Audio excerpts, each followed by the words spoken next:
Welcome to Andhraprabha. నేను నాగేశ్వరి. బెంగళూరులో జరిగిన రేవ్ పార్టీలో పాల్గొన్న వాళ్ళు అడ్డంగా చిక్కిపోవడంతో ఇప్పుడు ఆంధ్రప్రదేశ్ రాజకీయ నాయకులకు, తెలుగు సినీ రంగానికి చెందిన కొందరికి కష్టాలు ఎదురైనాయి. బెంగళూరు రేవ్ పార్టీలో పాల్గొన్న వాళ్లకు మీ పార్టీతో సంబంధాలు ఉన్నాయి అంటే లేదు మీ పార్టీతో సంబంధాలు ఉన్నాయంటూ వైసీపీ, టీడీపీ నాయకులు ఒకరి మీద ఒకరు దుమ్మెత్తి పోసుకుంటున్నారు. బెంగళూరు రేవ్ పార్టీలో A2 ముద్దాయిగా ఉన్న అరుణ్ కుమార్ అలియాస్ అరుణ్ కుమార్ ఆంధ్రప్రదేశ్ లోని చిత్తూరు జిల్లాకు చెందినవాడు అని వెలుగు చూడడంతో ఆంధ్రప్రదేశ్ రాజకీయాల్లోనూ కలకలం రేపింది.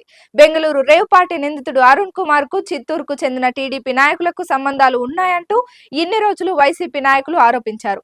చిత్తూరు జిల్లాలోని తవనంపల్లె మండలం మడవనేరి గ్రామానికి చెందిన అరుణ్ కుమార్ బెంగళూరులోని కోరమంగలలో స్థిరపడి అక్కడే వైద్య రంగానికి చెందిన వ్యాపారం చేస్తున్నాడని టీడీపీ నాయకులు అంటున్నారు. బెంగళూరులో నివాసం ఉంటున్న అరుణ్ కుమార్ కు YCP social media in-charge Bhargav రెడ్డితో పరిచయాలయ్యాయని టీడీపీ నాయకులు ఆరోపిస్తున్నారు. బెంగళూరులోని వైసీపీ నాయకులతో ఉన్న పరిచయాలతో అరుణ్ కుమార్ అన్నమయ్య జిల్లాలోని రాయచోటి ఎమ్మెల్యే శ్రీకాంత్ రెడ్డితో పరిచయం అయ్యిందని, తర్వాత ఆంధ్రప్రదేశ్ లోని వైసీపీ ప్రభుత్వ పెద్దలతో అరుణ్ కుమార్ నిత్యం టచ్ లో ఉండేవాడని, ఇలా ఆంధ్రప్రదేశ్ లోని వైసీపీ నాయకులతో అతనికి ఆర్థిక సంబంధాలు ఉన్నాయని టీడీపీ నాయకులు ఆరోపించారు.